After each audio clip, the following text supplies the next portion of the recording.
Hi, welcome to Identity Crisis, a show about news and ideas from the Shalom Hartman Institute. I'm Yehuda Kurtzer. We're recording on Monday, February 26th, 2024. So here's an amateur history of the politics of Israeli music, informed unapologetically by my own life experience through all of this. I'm going to divide it into three phases. In the first era, so let's say from the 1950s through the 1970s, maybe even the early 1980s, Israeli popular music was hugely informed and influenced by the experience of near constant war. The peak of that era, of course, was the Six-Day War, and its music included sweeping ballads, famously like Yerushalayim Shel Zahav, which is a song that both reflects pre-war anxiety about what was about to happen and also gets edited after the war to reflect the news of its victory. Six-Day War also produced playful, gloating songs like Nasser is Waiting for Rabin. But the period in question, I would say, also includes the folk music prior to that war and extends all the way, I would say, until Naomi Shemer's Al Kol Eileh, a meditation on territorial compromise that resulted in giving the Sinai back to Egypt in 1982 and the evacuation of the settlement at Yamit. If you grew up with a diaspora Zionist education like I did, you would think that Naomi Shemer was the iconic premier balladeer of this period, but I would suggest, even if you did, go and read Yossi Klein Halevi's Like Dreamers, and you'll conclude, no, maybe that credit should go to Meir Ariel, or at least maybe they should share it. Meir Ariel was also a product of that time, a singer and songwriter whose work is inseparable from the prevailing climate of war. By the way, Israel was not alone with this kind of military-informed music culture. Consider all the ways at the exact same time that the American rock and folk scene were shaped in the 60s and 70s by Korea and then Vietnam, and then Israel's version of the same music trends, same styles, the same themes, doesn't seem that unusual or special. Those were a lot of the songs that I grew up with. We had a record at home with like a record player called Songs of the Six-Day War. I remember we sang a lot of the folk songs about hope and dreaming for peace that only make sense if you know that they're written in an atmosphere of wartime. I grew up with these songs in part because, like I said, I grew up in a Zionist household and an educational environment in the 1980s, but I also grew up with them because my parents were born around the time of the War of Independence and became adults around the time of the Six-Day War. I think it's almost inevitable that the songs we fall in love with as we become adults, like my parents did, become the soundtrack in the cars that we drive with our children in the back seat. All of that is part of the epigenetic transfer of culture. All of us are products of when we happen to have been born.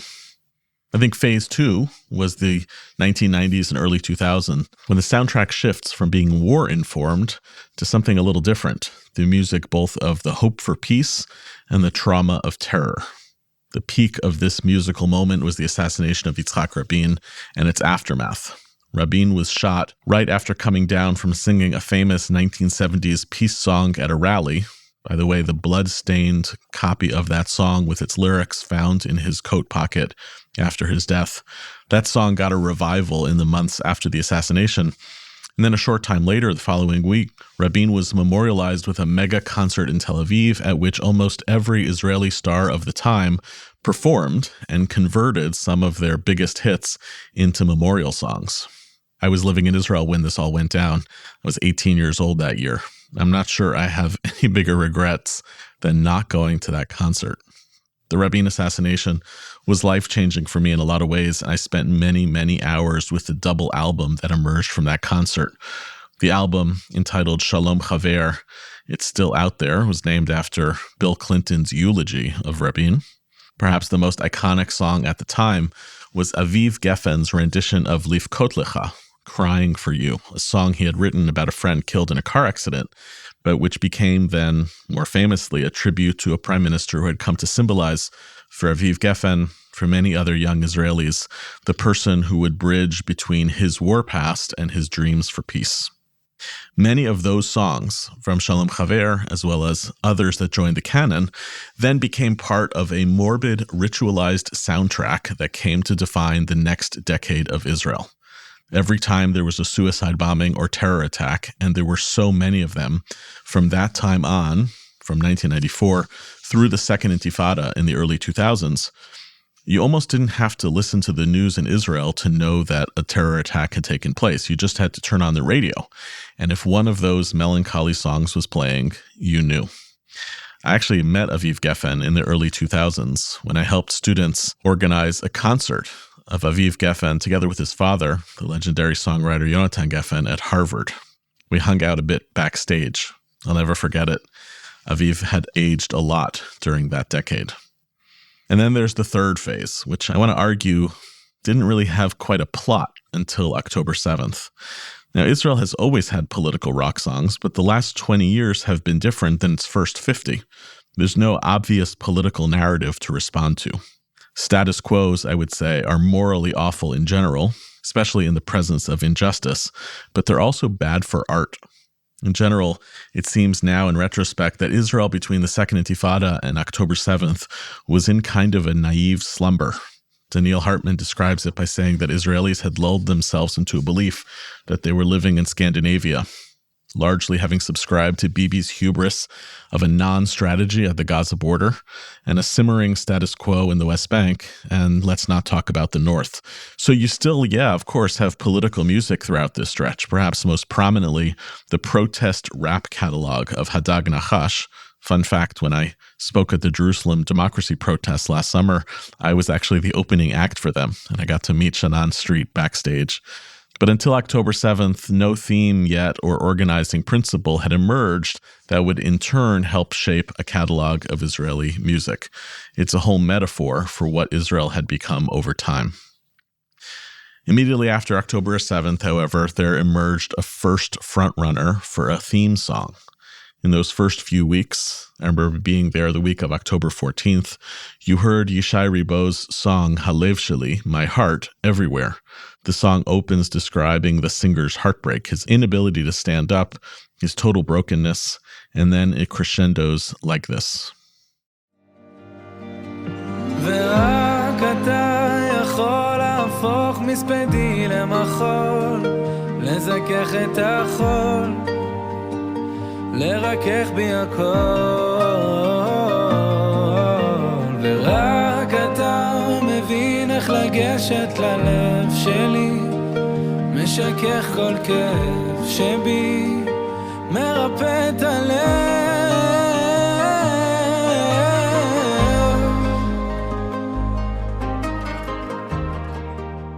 The song roughly means only you can turn my mourning into celebration. The song preceded October 7th. The song reflects that Yishai Ribo is religious. Only you means God. But I don't think it's an overread to hear in this song what Israelis understood to be the tragic reversal of October 7th itself, when a Jewish holiday was transformed into a day of mass death. Yishai Ribo is wishing for the alternative. And so ubiquitous was this anthem in the first early days after October 7th that the song still lingers now as the background music on El Al in its somber home screen message when you get on a flight to Israel. It's basically become Muzak since October 7th. But the story of Israeli music in the aftermath of this catastrophe and during this war is changing fast. I'm joined today by Lior Saltzman, the deputy managing editor of Kveler.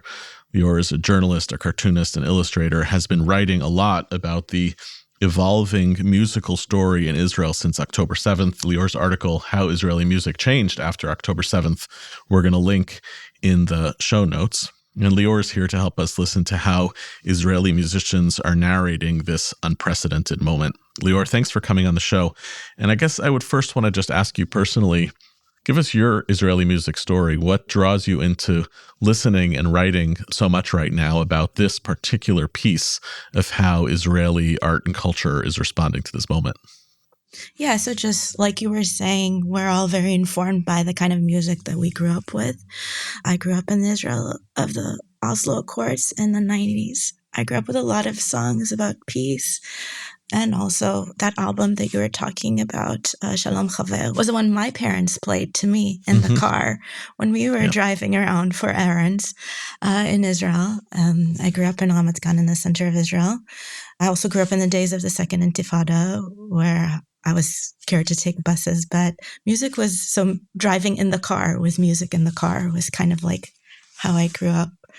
And yeah, I was a child. I was a big fan of the Festigal, which is like the Hebrew. Every year there's like a big song contest of all these Israeli child stars. And I remember it was 94 and 95 that the song that won was about peace. It was Shalom zo mila shimushit, and all the ways that we use that word. So those songs about peace really like informed the way that I saw my country as this idyllic place where your eyes are always drawn towards that idyllic future.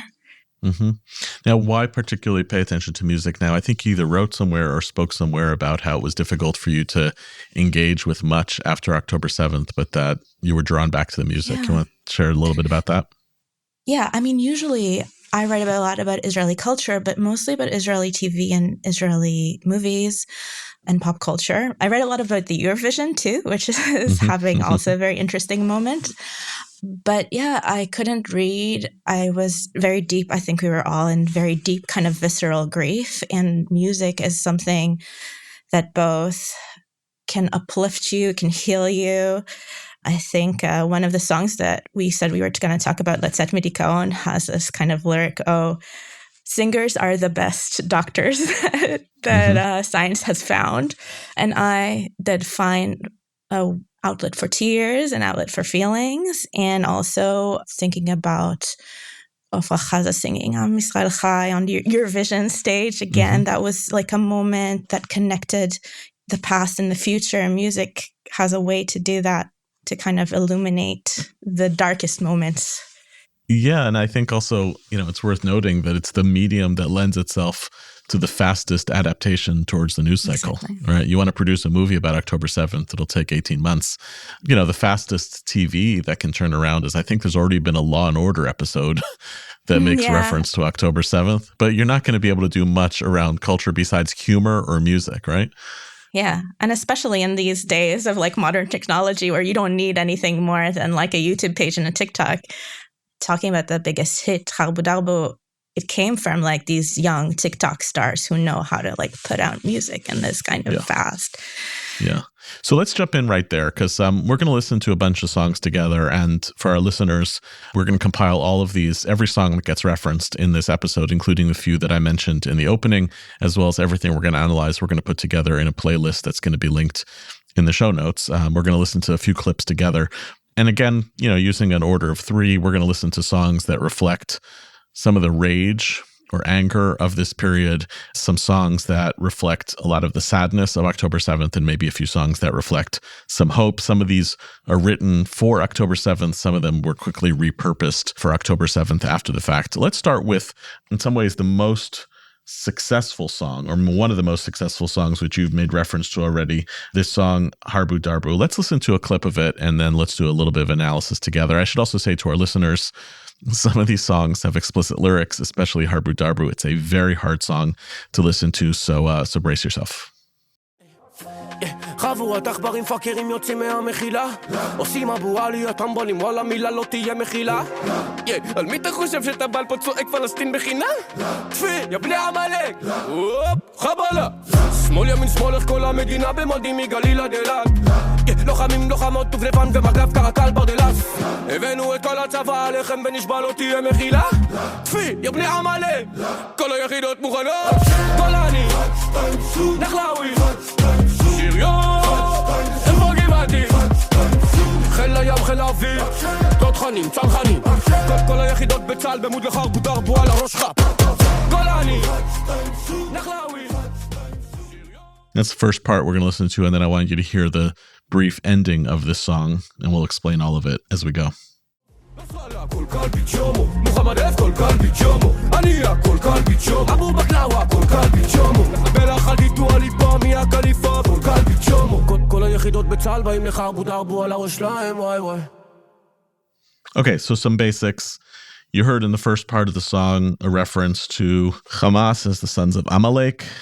It's a song about enlistment of the whole army. There's going to be no forgiveness for all of you. And then this kind of, roll call of all of the army units, Golani, Nachlawi's Armored Corps, Givati, the Navy, the Air Force, ready to thrust war and pain on your head. And then at the end of the song, a list of people ranging from Nasrallah to the porn star Mia Khalifa, Dua Lipa, and others This song is a threat. Unpack the song for us a little bit. I think our listeners, Lior, will, even if they don't know Hebrew, will hear what the song is about, but maybe you can unpack a little bit what you think the thematics of this song are. Well, I think, the song is by Ness and Stila. They're two very young rappers. They kind of saw it as a way to get out of that morning music and to have a song that kind of gets everyone together, and it's a very strong revenge song. They don't just call Hamas Bnei Amalek, they're spitting in their faces. Mm-hmm. They're using this Arabic saying Kol Kal B'Yamo, which a lot of Israelis use as kind of you will get your due one day. I think some people take it, especially with the international stars that they're quoting, Mia Khalifa, your day will come, is it a threat or is it kind of wishful thinking? I don't know, but it's extremely militant. The only songs that kind of approach it was, Subliminal and Etzel also have this, and also recently released a very aggressive rap song, this kind of right-wing younger generation, not that my generation, a generation that grew up in the days of the status quo, as you were saying, but in the days where peace wasn't really something that we talked about, where we kind of ignored that where we were living and who we were living with. And it's a much more right-wing, much more blindly patriotic, I would say, generation. Mm-hmm. And that's all reflected in the lyrics of this song, I feel. And the rage, the great rage. Yeah, this piece of rage is so much more of a piece of the story that's going on in Israel than could even be approximated from afar. If you're Israeli, I'm sure you can access it, both through listening to the music, but also talking to people. I felt that this past week in Israel, that the story of anger was very profound. And by the way, a lot of that anger is directed towards the government. This song, it's not really directed towards the government. It's directed towards Hamas and essentially its international supporters. No, there's this very strong feeling, right? It's us against the world, kind of. And they're young rappers singing to a younger generation, a lot of whom are either in active duty or in reserves duty. So it's kind of this activating, singing towards those people. Yeah, I had a hard time listening to the song. It reflects a version of Israel that I tend to not want to see. It's also worth naming that both this song and a bunch of others, some of which we're going to reference today, have actually been brought as part of the evidence by the South Africans against Israel in international courts around the intent to commit genocide. I think that's legally questionable, right? It's art, right? Yeah.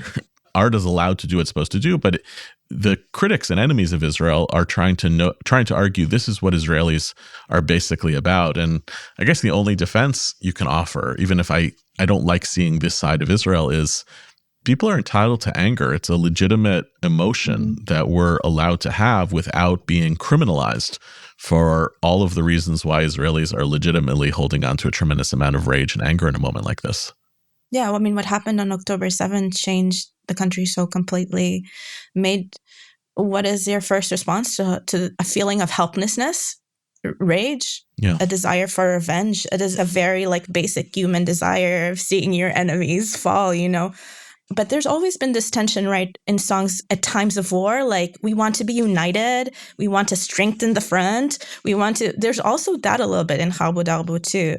When they do the roll call of all the army units, go, go, go, we're behind you. It's really it's new in its violence and its aggression, but it's a familiar sense of we're all together, we're all fighting. Yeah. Yeah, I think you're right. I think it channels this weird thing that really happened in Israel overnight between October 6th and October 8th, where you have a deeply divided country.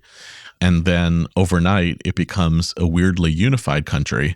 As oftentimes happens when you get an external enemy, it helps a country that is rife with all of these internal divisions to actually set those aside. As we know, 150% of those who were called up to duty responded, yet hundreds of thousands of people go out to the army. And you didn't have to really be right-wing or even that anti-Palestinian as this song is, to feel a sense of being enlisted.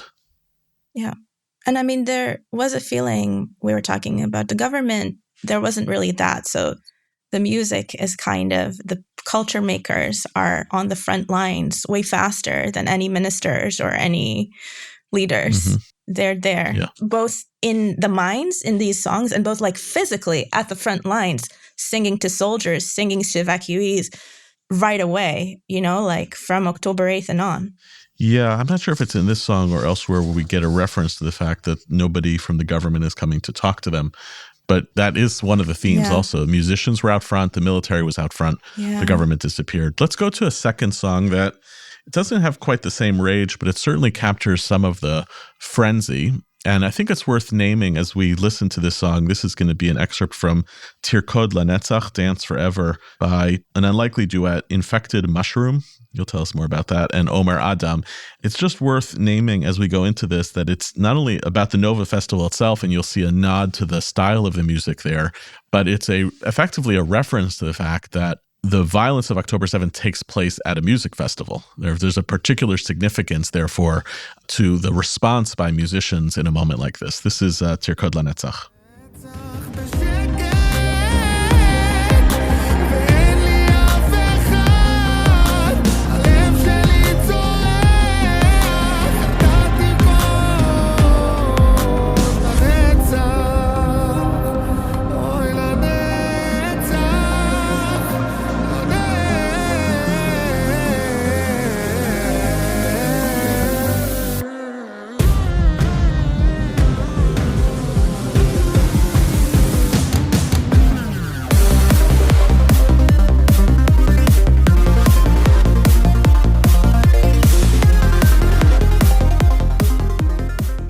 All right, Lior, tell us what we're listening to.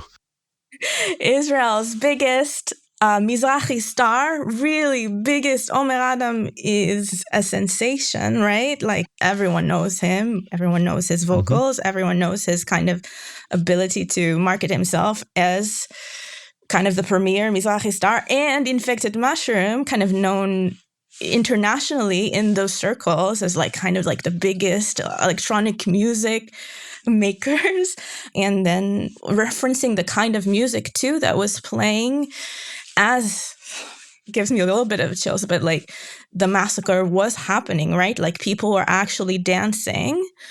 So like kind of really anchoring you in that moment of like extreme trauma. And also like there is some rage even in those electronic beats too, right? Like that sense of that we were talking from the like harbu darbu of the like frenziness of the rap music.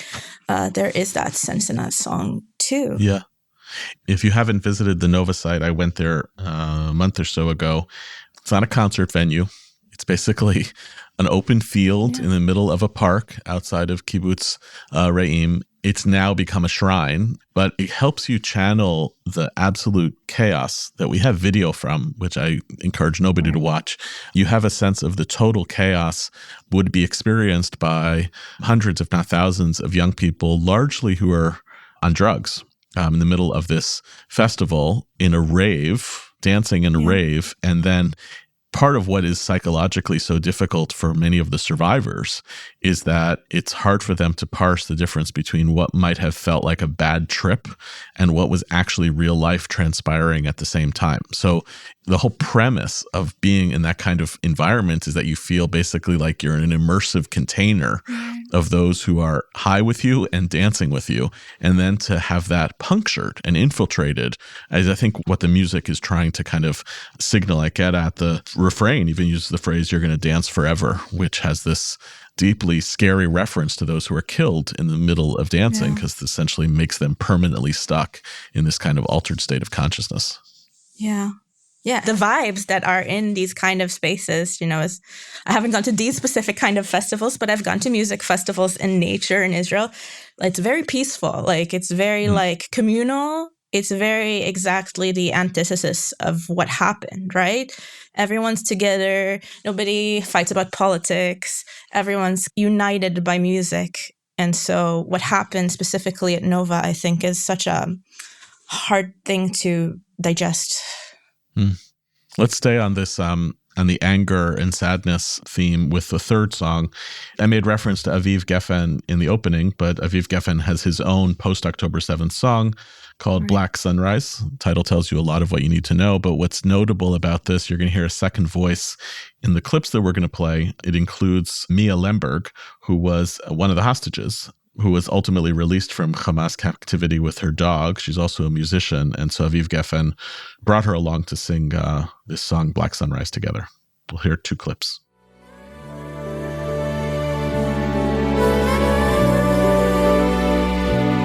ילדים שקמו לבוקר כבר לא ישחקו בחצר ומאז זה הולך איתנו ולא עוזב וכלום לא עובר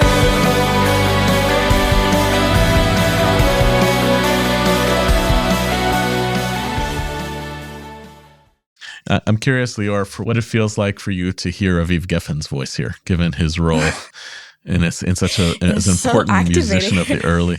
What's that? Go ahead. It's so activating, right? I feel like his voice is it's so unique. There's no one else that sounds quite like Aviv Geffen. And he started out as a singer for like a disillusioned generation of youth, right? Like his first song, these songs about being a messed up, I'll use the alternative to the explicit generation. And now here he is singing with someone who is very similar to how he started his road. And then also when Mia Leinberg was singing this song, she still had family in captivity, who were just freed in Rafah, I think. So the way these hostages and the people in the front line became part of the music and kind of have these connections with these really great singers, I think is unique to this moment, again, because of like what technology enables us and what a lot of things enable us. But I thought it was very moving for me to see that, especially knowing kind of him starting as a rageful teen singer. Yeah. And then singing this song. That's such a powerful insight. You're right. I mean, Aviv Geffen was the bad boy of Israeli music in his early days, the early 90s, and actually was a symbol of post-capitalism, neoliberalism. Like here's the screwed up, and he becomes like an older statesman in this song. You can see if you watch the video. Actually, the video is hard to watch because it shows images of the destruction of southern Israel, the places from which these kids were abducted. But you almost see her almost pinching herself with enthusiasm at singing with Aviv Geffen. He's a legend at this point, 30 years on, and he's not here doing what you would think early 90s Aviv Geffen would be doing, which would be screaming at the government, screaming at the army, screaming for peace. He's actually representing this sadness of the loss of something Israeli, something pristine, something whole, and he's on the Israeli side now, if you might say such a thing. Of trying to bring the people together, and as opposed to the big middle finger, like to everything that he started as. Yeah. I mean, there's like subtle criticism in the song, but it's all kind of wishy-washy. No, it's true. In fact, subtle criticism is different than overt criticism. But the main message of the song is we woke up to a black sunrise, right? And nothing's going to be the same again, right? Children who got up in the morning are no longer going to play in the yard. It's with us and it never leaves and nothing passes. It's a critique of what happened and the perpetration of October 7th more than it's a critique of the conditions that, that led to October 7th. We'll stay a little bit on the sadness theme, but shift a little bit. The next song we're going to listen to is one of the more prominent songs that has been heard throughout the kind of Israeli soundtrack since October 7th, and especially as relates to the experience of the hostages. The song is by Yigal Oshrai. It's called Latzeit Midikaon. Here's a clip.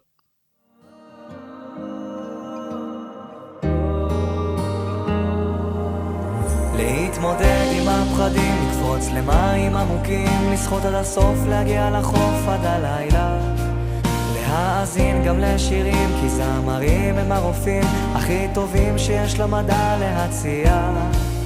עוד יבואו ימים טובים, אני מבטיח, עוד יבואו ימים טובים, גם בשעות החשוכות של הלילה תמיד יהיה כוכב קטן שיעיר לך את עצמך, את הדרך הביתה, תמיד זה הכי חשוך לפני הזריחה, מיליון רכבות דוהרות עד אוסטרליה.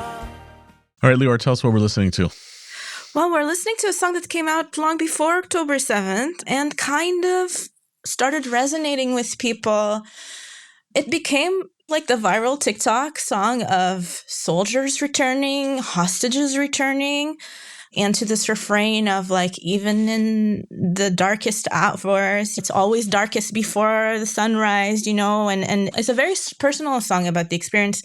It's literally called Getting Out of Depression, about the experience of getting out of depression and the conversations that you have and the experiences that you go back to and these kind of comforting images. And a lot of the music that people found the greatest comfort in weren't the songs that came out after October 7th. Mm-hmm. They were the songs that came out before and kind of took on a different meaning. And this was really one of the songs that really kind of captured this wanting to wake up of this nightmare, because the feeling after October 7th was nightmarish, was impossible to process, didn't feel real. You're talking about a trip, but even people who weren't on drugs, like conversations that I had on my family, it just felt like something happened to reality that was so inconceivable.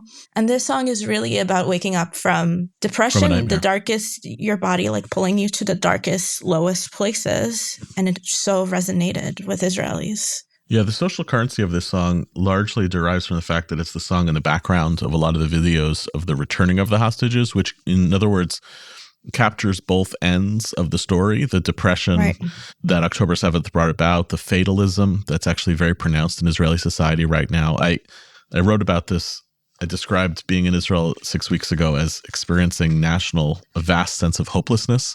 A few people wrote to me and said, no, that's not fair. It's not totally hopeless. It's resignedness, but it is a little bit of hopelessness, but you get a little bit of a gasp of hope when somebody gets returned. That's why the music works.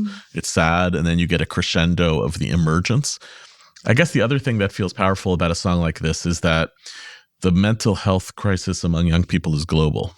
So this song about depression, about mental health, it works prior to October 7th. It works after October 7th, but it helps to kind of connect the dots between something that many young Israelis are already feeling and then October 7th kind of coming and hammering them over the head of like why they were right to be depressed beforehand.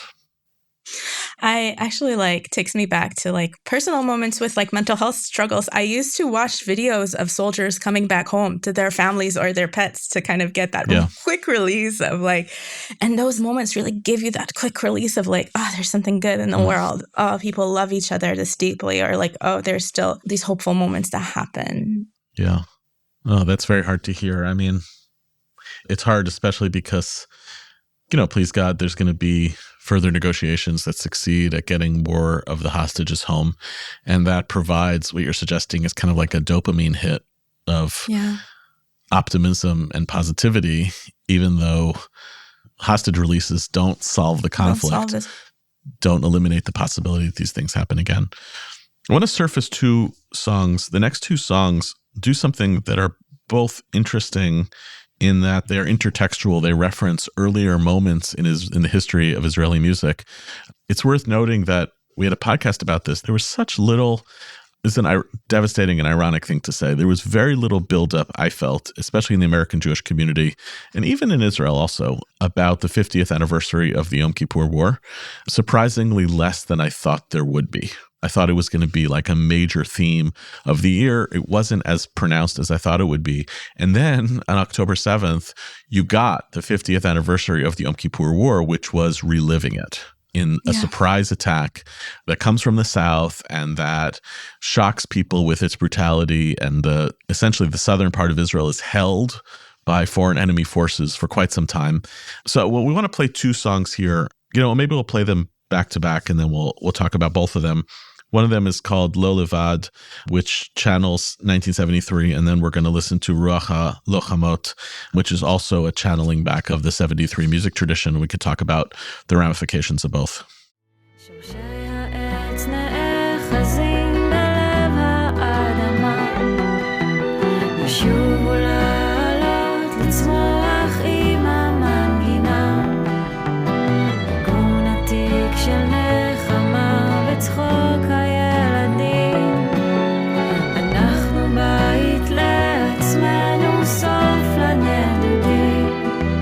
נושיט כולנו יד, אנחנו לא לבד.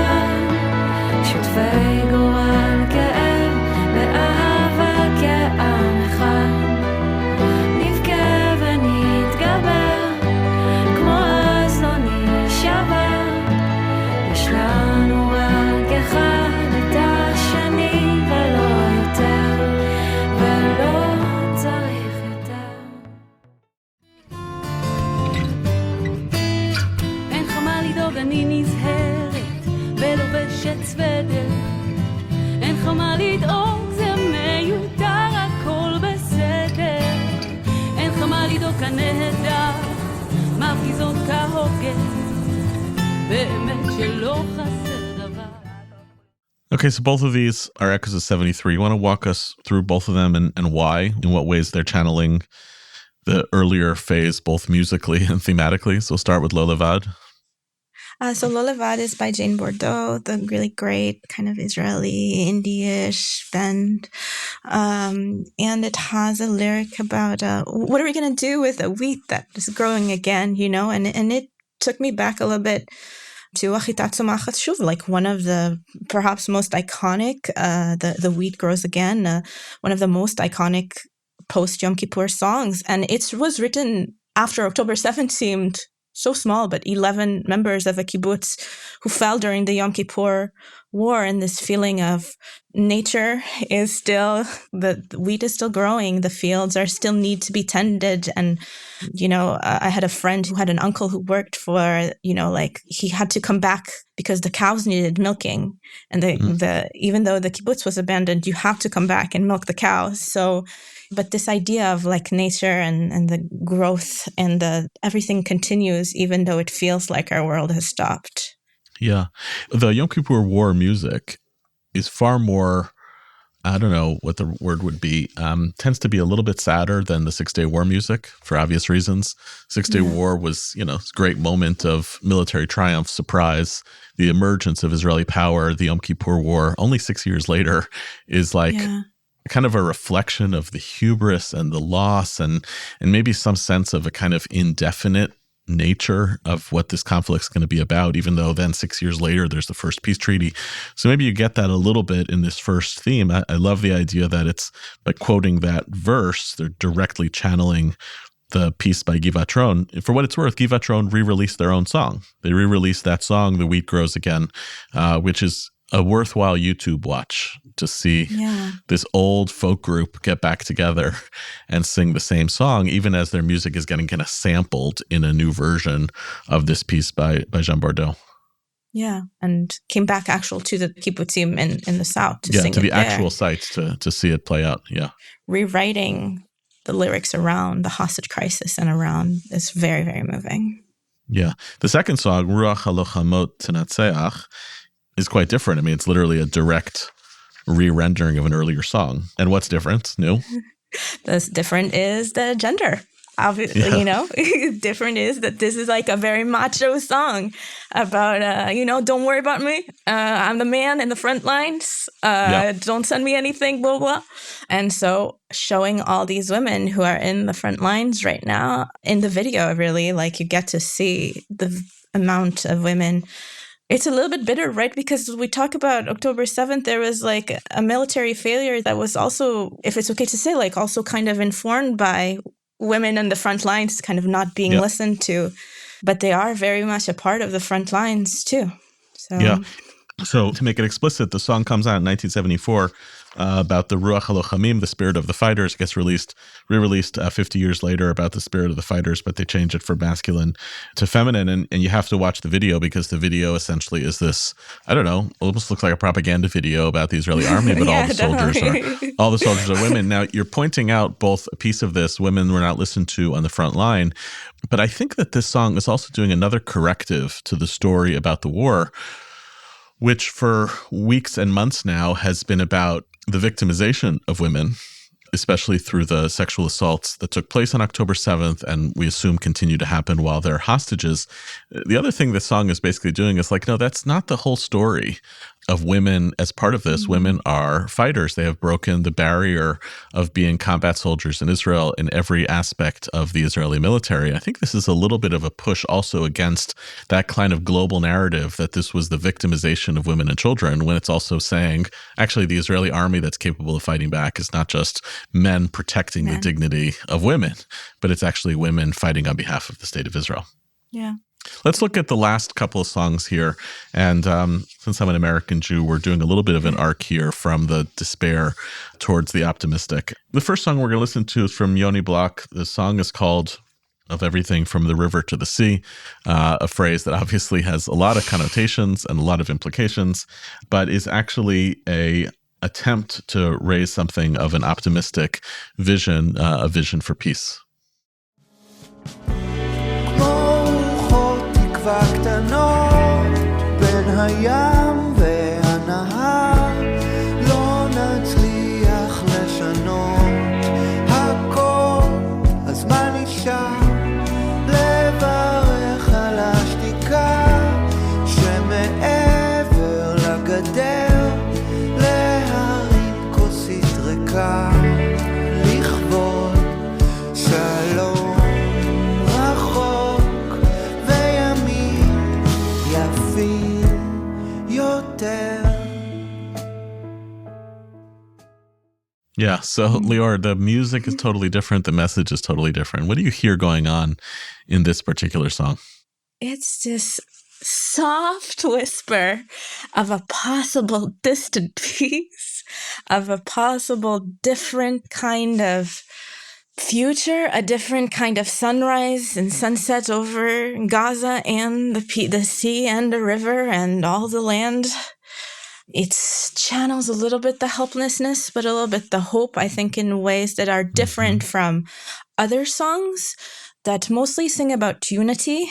And the word shalom isn't really like a big kind of global word outside of shalom beinenu, as brothers and sisters and as a people. And it's so beautiful. I mean, I love Yoni Bloch is a very special and unique Israeli creator. And it's a very rare song in this, unfortunately, in this landscape of music that we're talking about that is growing every day. So maybe... I mean, listen, it's a relief that the song is popular, because a song like this, which makes reference from the river to the sea, but not imperialistically, as a way of saying there can be hope between the river and the sea. There can be little prayers for peace. You know, he says not everything is going to get fixed. But like Naomi Shemer's Al Kol Eleh, focusing on little things, right? He says like, blessing over the quiet, raising a glass, things like that, which signal a seeking of some sort of just basic, quiet normalcy. Right. Yeah. Thank God it's popular. In contrast, one of the most popular songs that's emerged from the war is Eyal Golan's Am Yisrael Chai. I want to register that we're playing the song under protest. Eyal Golan is one of the most controversial musicians in Israel, one of the most popular, one of the most controversial. He has had credible allegations of sexual assault, actually of statutory rape. He was not convicted, but he was accused in court. He has been convicted of various other crimes, financial crimes. I don't know whether his notoriety can be separated from his fame, but he has written what many people would call the kind of anthem for Israel of this war. Let's listen to a clip, and then, Lior, I'm sure you'll have what to say. כולם ביחד, אף אחד פה לא בודד, שישרפו המלחמות. עם ישראל חי, אם לא נשכח תמיד להיות מאוחדים. עם ישראל חי, בעליות, בירידות, גם בשעות הכי קשות. הקדוש ברוך הוא שומר עלינו, אז מי יכול עלינו? כי אין לנו עוד מדינה. תעשה שלום בינינו, שמור על ילדינו, כי לא עבדה האמונה.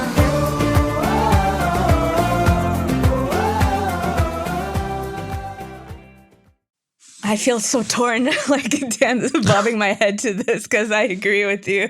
I think it's a little bit telling on Israeli society that, I feel like someone like Eyal Golan, maybe, I don't know, cancel culture is debatable, do people ever really get canceled? Even here. So maybe we're not so different after all. But yes, this song is all about kind of unity and being a people. And I notice, I don't know if you feel the same way. I just wanted that a lot of these songs have a spiritual and religious element to them that I feel like songs of previous wars don't really have. HaKadosh Baruch Hu shomer aleinu, like that's not... so much. Like God is watching over us. We're the chosen people. It also has a little bit of this feeling of like, screw everyone else. We're together. Yeah. No one else matters. We just need to be united. It's very populist, I think the current prime minister of Israel would agree with this call. Yeah, it's a very populist song, and Eyal Golan is, despite being so controversial, is very good at channeling that kind of populist feeling. Yeah, there's so much going on here. I mean, for American listeners who aren't familiar with Eyal Golan, it's like, imagine if America went to war and Chris Brown or R. Kelly had authored the anthem of American unity in response. It's not that bad of an analogy. It's not right? that bad. No. I know. It's not a terrible.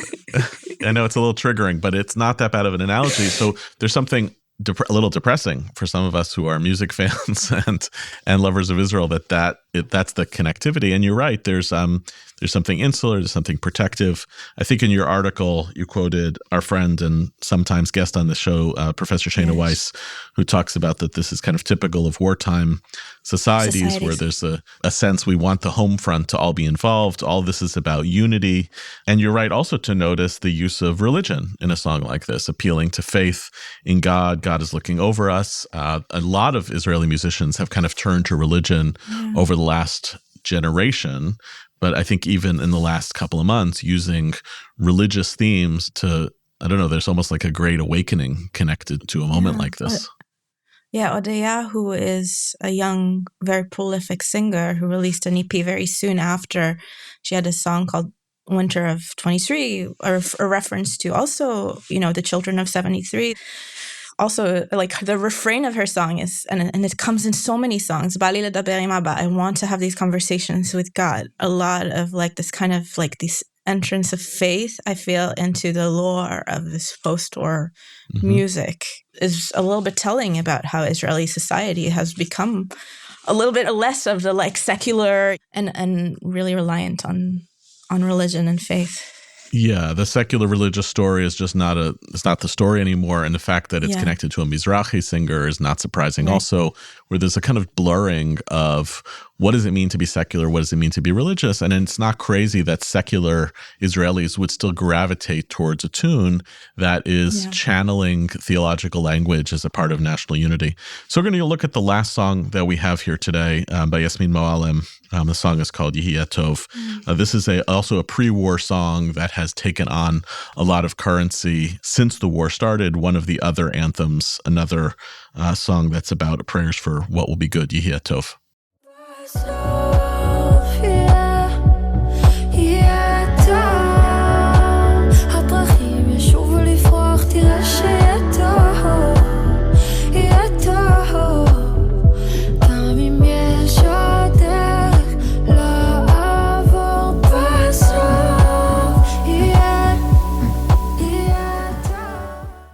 So I'll tell you something, Lior, before you go. The thing that was so jarring for me about listening to this is when I saw the song title, I assumed, okay, well, one of the most famous songs in the Israeli song canon is called Yehiyeh Tov by David Broza. It's a song that was significant prior to Rabin. It was a peace song about, even he used a phrase, it's amazing, his career didn't end, about ending the occupation, evacuating settlements. It gets changed after Rabin's assassination. It's the closing song on the Shalom Chaver album. So I saw this, Yasmin Moalem, I figured she must be sampling David Broza, and it has nothing to do with David Broza's song. What is going on here? Like, how do you get away with that? It's like imagine if somebody came along and recorded a song called Imagine, and it had no relationship to John Lennon's Imagine. That's exactly. I love the David Broza song is a beautiful song and has had so, again, like you're saying, so many reiterations.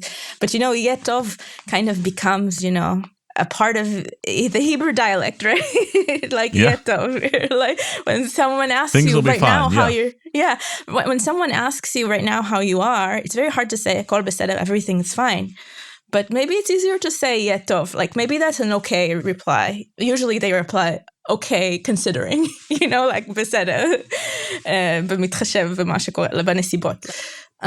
This song is so, like Yehiyeh Tov by David Broza is this big song that is anchored in political moments, and Yehiyeh Tov by Yasmin Moalem, who is one of the most beautiful Israeli singers, songwriters right now, like very beloved. And she hasn't released any new material since she's released an old song actually titled Yom Kippur, which like Yetov, is a personal song about an experience. Like Yetov is has very specific images of this, like one day we'll sit in the car together. It also has, again, that imagery of like the flowers will bloom again, the wheat will grow again. A song that is written about a very personal moment of strife that, because of just the magnificence of Yasmin's voice and her ability, like her songwriting skills, and just like this ability to paint these feelings and these images in our heads, I think like really like just resonated so deeply with everyone. And it was really, you were talking about how in the moments post-war and post-terror attacks, we play these sad songs. And Yetov was a way to, inside those sad songs, work in a song that is like optimistic and personal. And, that song, it was okay to play in that moment after the war. It's not... Yeah. It's not an upbeat, happy song. Yetov, how will it be, Tov? Yeah, we don't be quite okay know yet. Again? We don't know. But maybe that's the most you can say, Yetov. Yeah. It's interesting because I've found that in my trips to Israel over the past few months, not a lot of people are using the phrase Yeh Beseder or Yetov. That it's not really there. There's too much sadness and there's too much fear.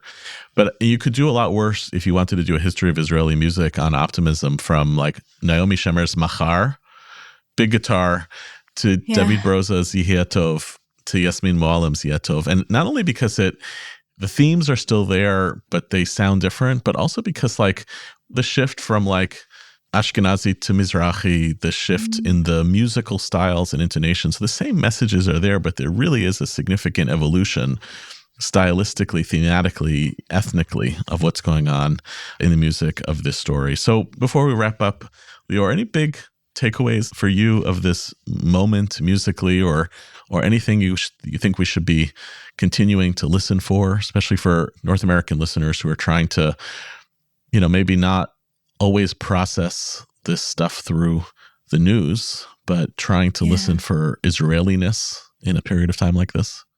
I think the songs really get to how people feel right now in Israel. This idea of Shena is actually the one who kind of, the comforter in chief of like this kind of being there. The musicians, more than anyone else, and the culture creators are more than anyone else there for Israeli people, and a good in for what the mood is in Israel. And that's what I discovered listening. And there's so many songs I've been just like, I wrote this piece. It took me months to write it. And when I filed it, and actually it was edited, the Feller piece was 1,000 more words, but there just kept being more and more songs. And when it was published, I was like, oh, I missed so much.